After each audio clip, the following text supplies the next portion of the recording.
group A streptococci, or the gas, this is what you'll often hear doctors still talking when they talk about this in a clinical setting. And some of the old-time nurses too, they'll still call it group A strep rather than like strep pyogenes.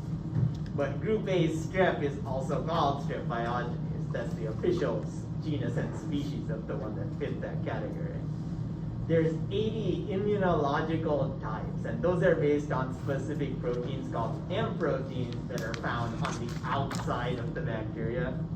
And those M proteins are going to prevent phagocytic killing by neutrophils. They're like, if you know those, goat heads or stickers that pop up in fields or maybe in your backyard, they have these real sharp little seeds.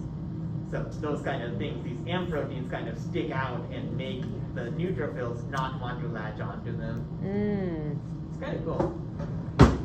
So strep pyogenes will produce various virulence factors, including streptolysins. Those are going to lyse your red blood cells. That's why it's going to cause beta hemolysis. Then M proteins, those are going to be external to the cell wall. They're sticking out from the cell wall, and they're great for allowing the bacteria to stick. Just like if you've seen stickers or goat heads, they'll stick to something furry, like your dog or your goat or sheep or anything like that, and that's meant to spread it. In this case, they'll stick to like your intestinal wall or the surface lining of your lungs. And then also for immune system avoidance, basically being too sharp and jagged for a neutrophil or a macrophage or something to latch onto. Also produces hyaluronidase, that enzyme we've talked about before that digests the cement between cells. And then streptokinases are going to be the ones that are specifically produced by streptococci that dissolve blood clots. So in this case, if strep pyogenes wants to get out of your containment that your immune system is trying to do, it can dissolve a clot that you purposely form around it. On the epidemiology on this one, so humans are the only significant reservoir. If you ever get strep throat or you've had strep throat, you can't blame any other, like, oh, I got it from my dog or my cat or something. No, this came from another person. Oh. 5 to 15% of the population are going to be subclinical carriers. And some of you had that. You'd seen from when you swabbed the back of your throat and you got clearing. That was strep pyogenes. What's a subclinical character? So a subclinical carrier just means you have the bacteria there, but you don't have any symptoms that you're actually carrying it. Infections are going to happen through direct contact, like with a skin lesion, droplets, like someone's directly coughing on you, or those fomites, those inanimate objects that can spread these infections. And usually it's going to cause infections when the host immune responses are lowered, like stressful times and sleep deprivation before a microfinal. It's usually when, strep throat goes up. Or just also with large groups of people, especially as kids, if you have large groups, dorm rooms, daycare centers, things like that. Local infections occur of the skin or the throat, the pharynx, and we'll come back to these when we talk about strep throat and infections of the respiratory system. But usually you will get infections, at least one and possibly more, in children 5 to 15 years old. And then some people after that get long-lasting immunity where they never get strep throat. After that, others, like college students I have in my classes, still get it like every year. Over and over again. So some people, for some reason, your immune response just doesn't develop. With skin infections, they'll occur primarily where there's going to be a break in the skin, and that's where you'll develop a primary lesion. From there, you can have local invasion of the skin, and that's when you get a disease called pyoderma. Also the same as what's also called streptococcal impetigo. When we said bullous impetigo, that was with staph. With pyoderma, it's streptococcal impetigo. So you get a burning, itching set of papules. They'll break on their own, and then they form this really contagious yellow crust. And so if you're have it on your face or arm or something, then you out in say you're sleeping, then someone else sleeps in your bed or your partner is next to you, you can totally pass it on to them because that yellow crust is coming off. Ew. It usually will occur in crowded conditions where there's poor hygiene, like schools, and everyone's touching their face or their scabs and stuff, and touching everyone else. How do you show love in grade school? But again, it has to be a break in the skin. Yes. And once it starts on one, then just the rough housing of being on a playground or something is enough to share that. Is that something that if you touched your eye, you could get it in your eye? Yes, so you can also have an Like eye if you just infection. scratch your eye? Or Yes, so you can totally get like pink eye from strep biosis like this also. The other one you can form is erysipelas. So this one's more invasive than the streptococcal impetigo. The pathogen's going to get into the dermis and then get under that into your subcutaneous layer. Initially, you'll have edema and redness near that portal of entry, wherever the break in the skin is, and then it's going to spread in an even horizontal manner, going outward from where it started. And that produces this raised edge that's going to be really red, really hot, not necessarily temperature, but you feel it as if it's burning, and then vesicular, where it has a really crusty edge. It can continue to invade further to get into your bloodstream and become systemic. So here's our options. If you have pyoderma, it's like a really bad case of acne in teenagers. That's sort of what it looks like this. And each one of these has a yellowish crust that forms, and then that's what can get into another cut in someone else. Erysipelas, like in this person, it probably started on the nose and then it spread evenly outward. And this is that red edge that to the patient is feeling like, oh, I'm burning up and it's really painful and itchy. Worst case scenario is if you get a strain of Strep pyogenes that causes some flesh-eating disease or necrotizing fasciitis. Once in a while, you'll actually hear of a case around here. One of my students last semester told me they had a case like this somewhere south of here, like might have been in Bakersfield or something. So cases are rare, but they can be disfiguring or even fatal if they're not treated early. Luckily, most strains that cause this are also drug sensitive, so if you treat it with antibiotics quickly, the bacteria will usually die. But these are the bacteria that eat up your flesh like 1 centimeter an hour. So if you wake up with, like, go to bed with this, and 8 hours later you wake up, like a big chunk of your hand could be eaten up and gone by then. How do you know you have that to the chest? I You think can it would see it start actually happening. progress, and Yeah. like in 1 centimeter of your flesh will totally turn into liquid smush. I think the rest of you doesn't feel good either. Yeah, Like your you'll- whole body's, Yeah, you'll Right. have a fever, you'll have Yeah. aches and pains and all that. But they'll know something's going on. But the obvious thing that makes you want to rush to the hospital is, oh crap, where'd my hand go? Like, why is it all chewed up now? And it was fine last night.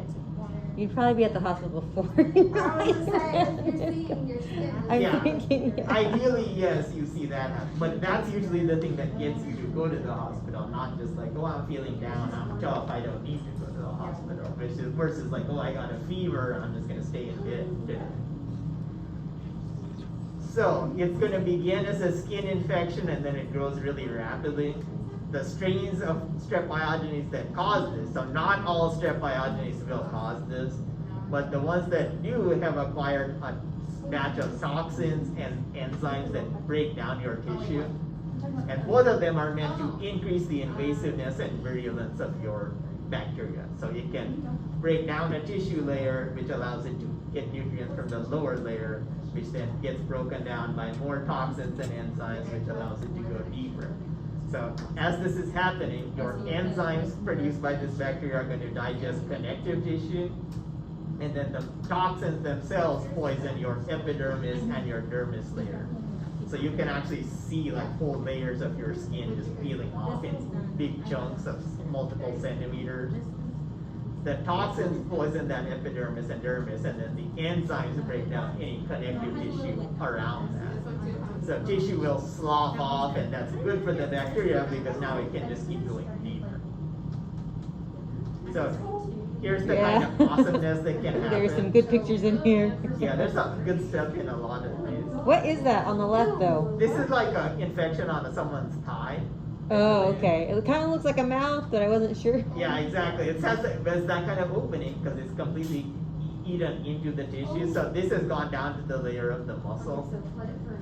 And in this person on the right, it's basically where like someone got a scratch or something on their face and it got in there and it basically like spread outward in all directions. So I had a patient like that.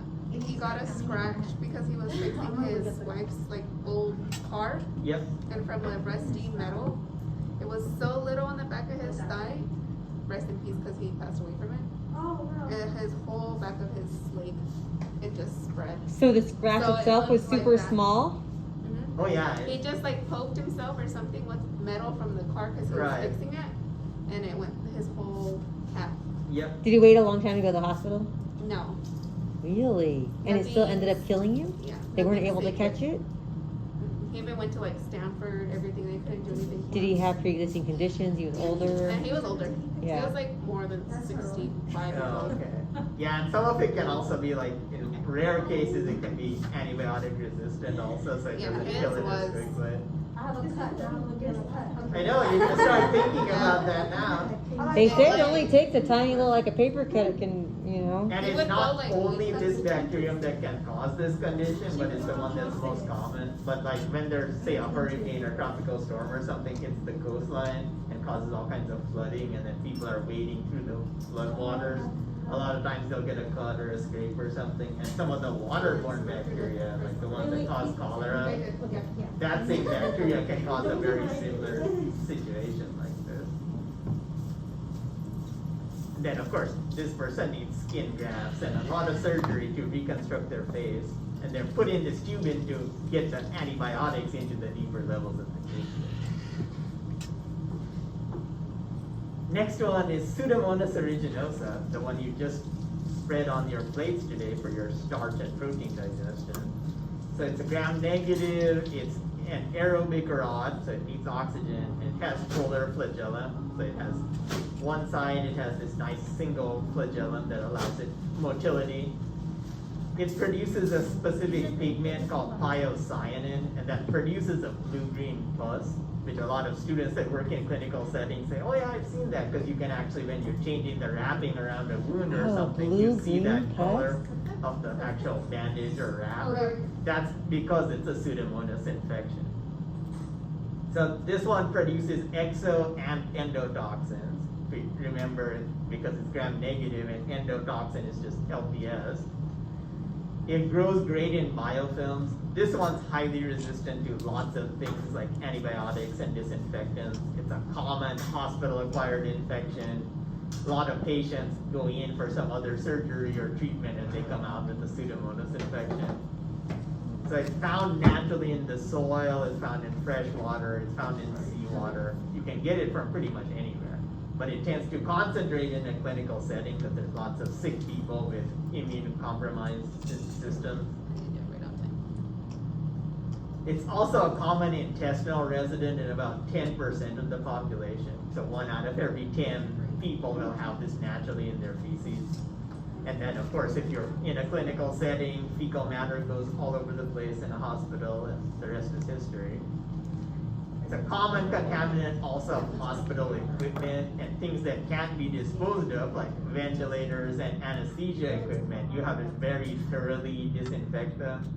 If you don't, you can use like a ventilator on someone that has Pseudomonas and then use it on the next patient and spread the infection. This one is an opportunistic pathogen, so it's highly resistant to treatments, but you're not likely to get sick from it unless you're compromised some way. So it can't cross host barriers in healthy individuals.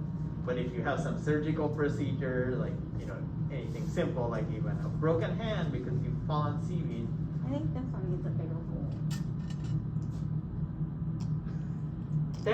I think that's still good. It's how you didn't flood it with water with a drop. You're not flooding with water, you're just dripping with water. One drop at a time. Yeah, it's good exercise for your hands too. Your muscles in your hand will thank you later. No, they won't. Work them out during spring break. By the time you come back, you'll see all these bulges in your hands from working them out. So surgical procedures, like any routine operation, can allow invasion. Severe skin burn, so you see this pretty commonly in burn wards, like where people have lost their physical barrier because they've just been burned all over. And then you're immunocompromised, like you're on chemotherapy for something, you've got, you have a genetic condition that doesn't allow you to produce certain immune cells like B cells or T cells, then you're set up for invasion. Or actually like co-infection, if you have HIV that compromises your immune system, then it's common to get a Pseudomonas infection. Community hot tubs and swimming pools are also famous for this because they known to be waterborne infections. And we just. So you hear outbreaks with skin rashes, that's specifically called Pseudomonas dermatitis. You'll have urinary tract infections, like you're sitting in a hot tub or you have a swimming pool at home and you don't chlorinate it enough or salt it enough. And you hear of ear infections, like it's also called swimmer's ear because of that. So this will occur in healthy individuals because now you have a break in the barrier, your physical skin, like your urinary tract. Once it gets in there, it's not a physical barrier. Same with your ear. Once it gets into your ear, you've lost any physical barrier. So often when you have these rashes and things, you'll get infections from contaminated sponges, washcloths, towels, like, all the kids are being dried off with the same overall towel and then they all end up with this infection. Skin rubbing, and then just by being wet in a hot tub or a swimming pool, it opens those hair follicles and that allows the bacteria easier access inside. Otitis media is specifically for people that go swimming and then it swims into their ear, and that will affect the external ear canal. Common skin rashes, they're not like severe, but you see these kind of outbreaks after like a pool party in the summertime.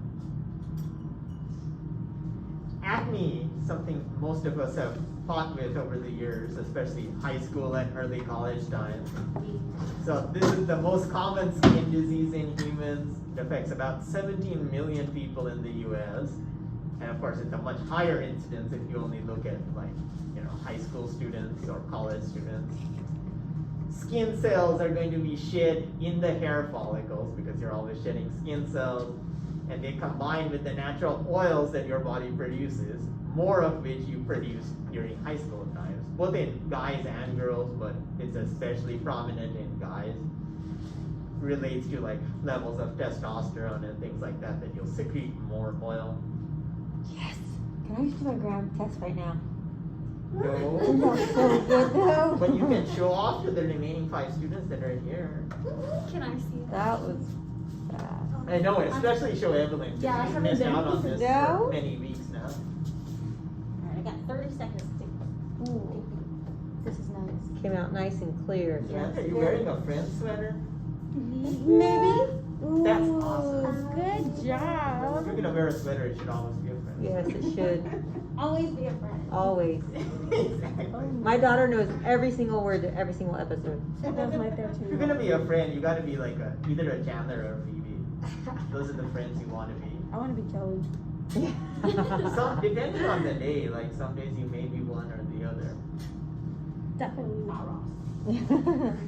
He's You a could end up scientist. being a Joey He's a on test scientist, day. though. Then it's all guesswork. He's a paleo. Still a scientist. So you end up blocking your hair follicles because these skin cells combine with the oils. Sebum formation is affected by your hormone production, not by your diet. Some people say, "Oh, I need to cut back on my, intake of fatty foods or something, and then my acne will go away." But it actually doesn't. It's So all that based doesn't on the really hormone. help. No. Cutting out foods or sugars. Sugars, though, isn't the bacteria feed on sugars and stuff? So the sugars, partly yes, it's still related to the hormones directly. So the more sugars you have, the more hormones are produced to help break down that sugar, and it's still the hormones that are affecting that acne. And the bacteria. So it's not like Feed the off sugars sugar. are directly going to your skin. Right. But you're producing more of those hormones, and then those hormones will allow breakdown of the stuff in your skin itself. Oh, no, I need. Severe acne is going to be Sorry. causing prominent scarring over the face and neck and chest or back. And of course, for some people, that's like lifelong scarring. for others, once you get past a certain stage of high school or into college, then everything goes away. So there's 3 levels of acne. You can have comedonal or mild acne. So easily treated, you have the topical agents, you can get at any Walmart or Target or CVS. So things like salicylic acid, retinoids like Retin A, breaks up the clogs. That way the hair follicle isn't clogged up, and then along with that, you're fine. Inflammatory or moderate acne, that's very common, and that's the one specifically caused by a bacterium called Propionibacterium acnes. So most of the bacteria on your skin are restricted or inhibited by the high salt and high acid content of your sweat and your oil. But that's not the case with this one. This one thrives on the oil that you're producing. So it will actually metabolize the sebum, the oil that your body is naturally secreting by your sebaceous glands, and that results in free fatty acids. If you vaguely remember when we talked about the structure of a fatty acid and triglycerides and things, you have fatty acid tails and then you have a glycerol head. So as it breaks down the sebum, it cleaves off those fatty acids. And your body doesn't know what to do with free fatty acids. It hates having those around. So it responds with inflammation, and that's what you see then as, acne, whitehead, blackhead, something like that. So this results in pustules and papules. This is what you usually have to go to a doctor and get antibiotics to treat it, and then also benzoyl peroxide to help you dry out the skin and decrease your sebum production. Worst case, which plenty of people in high school and early college also get, is nodular cystic or severe acne. This is where you have inflamed lesions that have pus deep inside the skin. So this is going beyond that epidermis and dermis and even into the subcutaneous layer. And there it can lead to very severe scarring that lasts long term. This is the one that's treated with isotretinoin, but has a common or the drug name Accutane. That is meant I'm to. on that. Oh, awesome. So people can relate to that. And that is meant to reduce the overall sebum production long term. And if, of course, you're not producing the sebum, then the bacteria don't have anything to feed on. Some of the downsides there is, like, if you donate blood, you can't donate within a month of taking this. You Really? can't- Yes. You can't get pregnant. Oh my gosh. And that's why you actually can't donate the blood also. 'Cause You have to, Is it worth it? so Accutane is got. So the medicine, not doing all that well, stuff. this is my second time using it. Did it work I the first used time? it in high school, yeah. So it does Having work. I mean, it kids, decreases the sebum production. Downside, so it's a teratogen, so it will cause birth defects in a developing. Oh, that's why you can't get pregnant. Yeah. Like it literally on the, I'll show you the little thing. Like it has like the little hard stuff that you can't get pregnant. Yeah, and it also applies to the guy. So if the guy is taking Like it, it he has- can't get any girl pregnant. Oh my because God. even the amount that can be spread through sperm and semen is enough. Yeah, like you can't get pregnant or anything with Yeah. It's a pretty powerful thing. this. Do you have your kids? Twice a day. Shell, sorry. Do Huh? you have any kids? I have 3.